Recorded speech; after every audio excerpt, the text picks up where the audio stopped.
Una lectora de Haz y Prensa recientemente me compartía los efectos extremadamente benéficos en su vida espiritual de leer la biografía de San Francisco de Paula.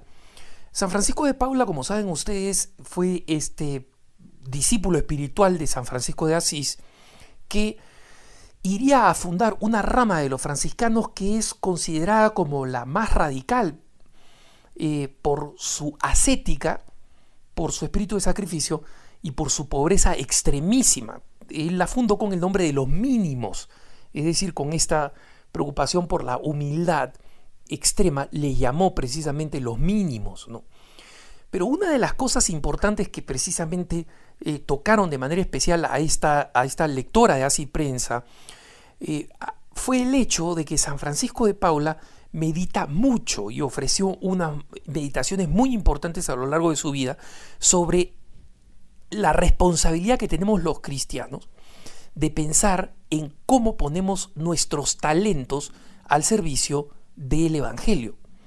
Este tema es importantísimo. ¿Por qué? Porque muchas personas laicas, es decir, como tú y como yo, aunque yo sea un laico consagrado, tú probablemente seas un laico o una laica de vida cotidiana, casado, casada o por casarte, como son la mayoría de los fieles laicos. Pero una de las cosas en las que muchas veces se cae es en la creencia que los propios talentos, las habilidades, las virtudes que tenemos, las cualidades que tenemos, no están relacionadas con la vida de la iglesia.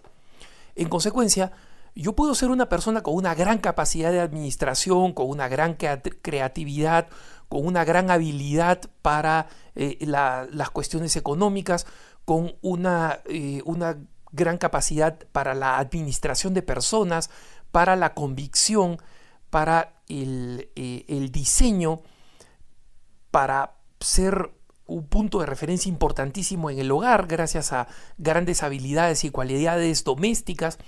En fin, tenemos una gama extensa de habilidades y de cualidades. Y nosotros creemos que ellas no tienen nada que ver con la iglesia. Y entonces tenemos personas talentosísimas que no aportan absolutamente nada de esos talentos para la vida de la iglesia y en general para la evangelización. Porque a veces cuando hablamos de la vida de la iglesia, creemos que estamos diciendo necesariamente ir a mi parroquia y hacer algo. No, eso está muy bien, pero eso no es suficiente porque lo que quiere el Señor es que pongas tus talentos al servicio de la evangelización. Es más, la palabra talento en español tiene un origen evangélico. El talento en realidad era una suma de dinero, era una suma de dinero altísima. Y esta suma de dinero es la que Jesús utiliza en la parábola de los talentos, que como saben en los evangelios tiene distintas versiones, pero que todas son exactamente lo mismo. A una persona, un amo con mucho dinero, a uno de sus trabajadores les da 10, a otro le da 5 y a otro le da 1. Y a todos les pide por igual que inviertan, que sean habilidosos y que multipliquen ese talento. El primero lo duplica, el segundo lo duplica.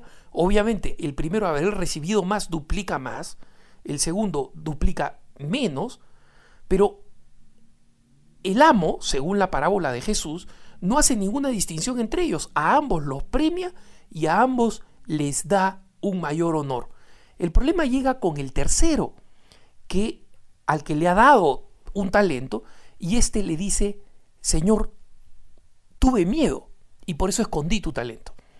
Y el que le dijo tuve miedo, no solamente le dice tuve miedo, insulta a Jesús. Y ustedes dirán, un momentito, ¿cómo lo insulta? Insulta, miren la versión de la parábola, y dice: Señor, yo sé que tú eres un hombre severo, que recoge donde no da y cosecha donde no siembra. O sea, le está diciendo, en otras palabras, eres un abusador, un aprovechador o un tirano. Y lo curioso es que este amo de la parábola que Jesús está describiendo no se arruga, no le dice, No, no, no, perdóname, me estás malinterpretando. Mira, en realidad yo sí soy justo. Ahí tienes a los otros que han producido y yo les he premiado, ¿no? Y les ha ido bien, los he tratado bien. No, no, le dice, muy bien, cobarde. Si tú sabes que yo soy así, ¿por qué no llevaste mi talento por lo menos al banco? Él tenía miedo de perderlo. Pero lo hubiera llevado al banco, en el banco no se hubiera perdido. Y por lo menos me hubiera ganado algunos intereses. O sea, en vez de estarme devolviendo un talento, me estarías devolviendo un talento más una colita más, 0.6, ¿no? Que era un interés que probablemente le hubiera dado el banco. Ni eso.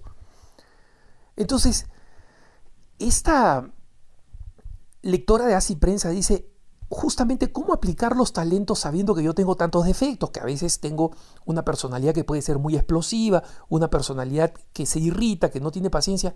Mira, eso no importa. Lo que importa es que pongas a actuar tus talentos. Tropezarás, caerás, cometerás errores, te corregirán, cambiarás, pero el que espera resolver todos sus defectos para poder ponerse manos a la obra para el Evangelio, va a comenzar a trabajar 15 minutos después de muerto, porque nuestros defectos nos van a acompañar hasta 15 minutos después de muerto. Es una exageración, por si acaso. Por ahí alguien va a decir, oye, Alejandro dice que el espíritu se queda dentro del hombre hasta 15 minutos porque los defectos se dan después de 15 minutos después de muerto. No, pues, es una hipérbole, no una figura literaria. Pero lo que trato de decir es que los defectos acompañan al ser humano, incluso a los santos. Lo que pasa es que los santos logran un despegue, un despliegue tan importante de sus virtudes que estos defectos están minimizados. Porque la naturaleza perfecta no la vamos a lograr en esta vida, sino en el cielo. Dicho esto, me parece importante comprender que si nosotros encontramos en el miedo un obstáculo, Jesús mismo en la parábola de los talentos nos dice qué cosa sucede. Lo ideal sería que no tuviéramos miedo, como sucede con el que invirtió 10 o quien invirtió 5 y consiguió duplicar los talentos. Pero al miedoso le dice, si tienes miedo, entonces recuerda que yo soy el que te va a tomar cuentas. Entonces, no lo dice literalmente, pero lo dice claramente. El mensaje es, si vas a tener miedo, tenme miedo a mí. ¿Tienes miedo de que las personas hablen mal de ti, que metas la pata, que tropieces, que se burlen, que te agredan, que te ataquen? Oye, mejor tenle miedo a Dios porque Él te va a juzgar. Y obviamente la idea no es tener miedo.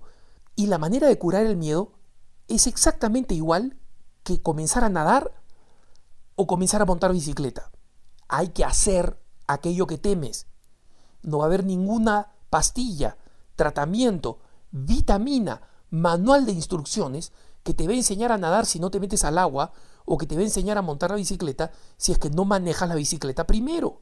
Entonces, a lo que tienes miedo, hazlo. Lo harás con inseguridad, lo harás con torpeza, lo harás con temor.